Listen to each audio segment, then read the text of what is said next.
Starting things off with a DC rivalry you likely would never think of. I have Superman and Wonder Woman. Why don't most people think of this one to start? How about because these two are both inherently heroes who also have an extremely close bond as founding members of the Justice League and as 2/3 of DC's Holy Trinity. They often get along so well that many have shipped these two together before in the past, and they've even actually kinda dated in the main continuity, or at least a version of Superman dated Wonder Woman. However, they don't always get along, and there have always been other realities such as Wonder Woman Dead Earth where their friendship has actually shattered into a million pieces because their rivalry and feud was simply that strong. In fact, in that reality, Wonder Woman and Superman's epic fight was so full of passion and hate and so powerful that it ended up destroying all of Earth as a result. What are two heroes that you wouldn't expect to fight each other but where you could see a reality where that happens? Let me know down in the comments. This next rivalry is just not one you'd be thinking of likely at all because they hail from two very different publishers and therefore realities. We're talking about the feud between Batman and Spawn, which of course hails from their own crossover comic. Of course, in the end, these two do choose to team up, but like all good crossovers and team up stories and comics, initially there is a misunderstanding and also some clashing of personalities, I'd say, which causes these two to at first be locked in a fight with one another. Fortunately, they're able to rise above their differences and both recognize each other ultimately as both being heroes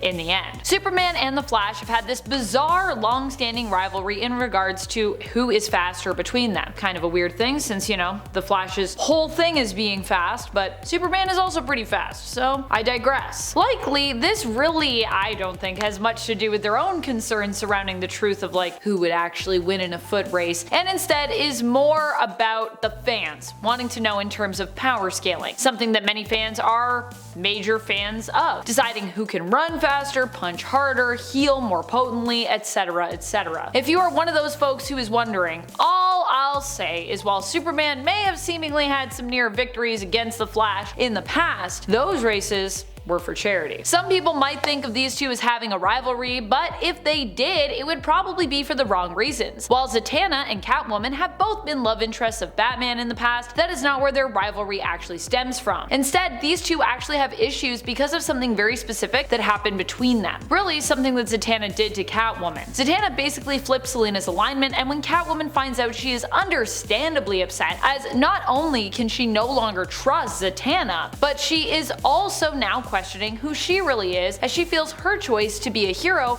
was possibly not even her own. Man, that would really mess you up. That would really mess you up. Despite both being members of the same team, these two have had beef in the past as well. A lot of this comes from their clash of personalities, I would say. Green Arrow tends to be more brash than Batman and is also actively vocal when he doesn't agree with Batman's plans, something Batman takes issue with usually, especially considering, you know, how much time and effort and how careful he typically is when it comes to crafting said plans. I think in some ways their feud comes from the fact that they are both so similar. Both of them more rely on skill sets rather than superpowers to operate as heroes, and both are millionaire orphans whose hero journeys have both been very personal ones, I would say. There's also that one time that they literally had a love triangle with Black Canary as well, but that was back in a previous continuity at this point. Also, while Batman, you know, has been an orphan since he was a kid, I know that Ollie hasn't, but Ollie does end up kind of becoming one later in his life, so yeah. This one might surprise some folks out there, as these two have a history of being romantic partners, so you wouldn't normally think of them as also being rivals, and yet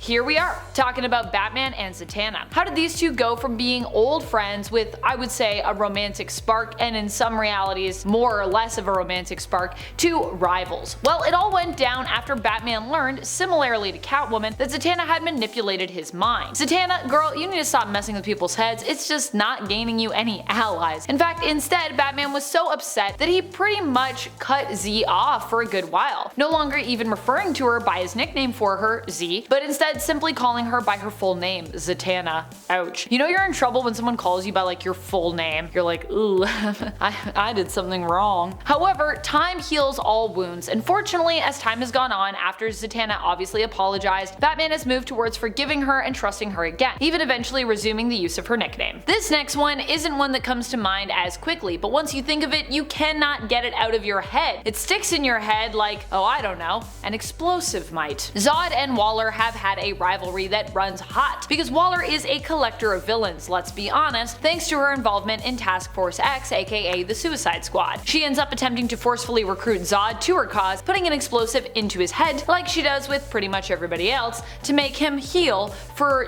fear of being eliminated. That's what she do. He might be a Kryptonian, but this is also why she put a special explosive in his head, a kryptonite based one. However, Zod does not take kindly to this treatment and is such an unhinged and determined villain that rather than accept his lot, he simply uses his heat vision to remove said device from his brain, allowing him the freedom to fight back and escape Waller's clutches. Zod will of course always remember that Waller attempted to leash him, and Waller will always think of him as the one that got away and escaped her clutches. Neither of these characters is used to anyone telling them what to do, which is also why they're so well suited to being rivals when their paths do end up crossing. Some may forget that this next rivalry exists, but I would say it most definitely does. It has come in and out of prominence over the years, but oddly, Lady Shiva is known to be one of the most skilled martial artists and assassins in the world, and has a direct rivalry with Black Canary as a result of that, because Black Canary is also equally skilled. In fact, I think Black Canary is ranked among one of the best fighters in all of the DC universe, and I would say in many scenarios she's also shown herself to be even more capable than Lady Shiva. Oftentimes, while they have worked together more than they have fought against one another, the rivalry actually I would say stems from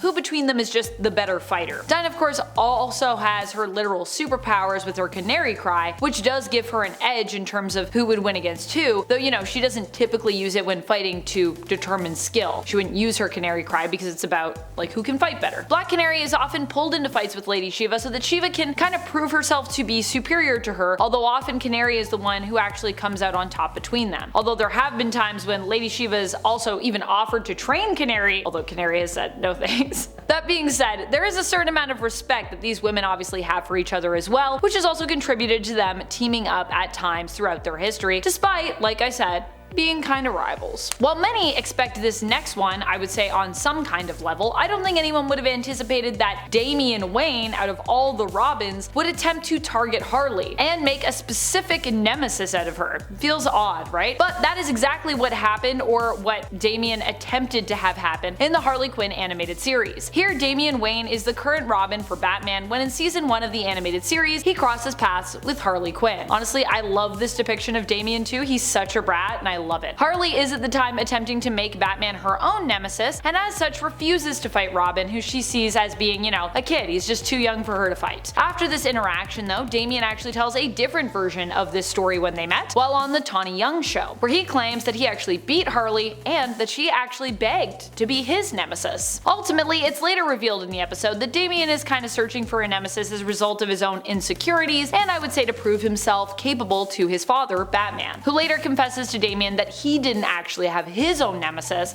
until he was in his 20s. So maybe Damian shouldn't be so harsh on himself. Darkseid and Anti-Monitor are not people I would think of when I think of rivals for either of these major villainous characters. There's a lot of other people I would put first, in my mind. Heroes, for example. But that is what these two ultimately are to each other as well. I know, kind of surprising. Well, surprising if you didn't read a certain event. Where did this feud come from, and why does this rivalry exist? Well, it turns out that it has to do with each of these villains' plans for the universe. Anti-Monitor is hell-bent on destroying everything, and Darkseid just simply wants to rebuild the universe to, fit his own image. No big deal. As a result, these two fought for what the fate of the universe should be. That's right, they fought each other for who would actually get to decide how to mess up the universe, each in their own way. This all came to a head in Darkseid War, where it's also alluded to that this rivalry has actually existed for a very long time. The clash of these two ultimately resulted in both of them being defeated, but in different ways. That's about it for this one. I'm your host Amanda McKnight, and until next time, you stay nerdy, YouTube.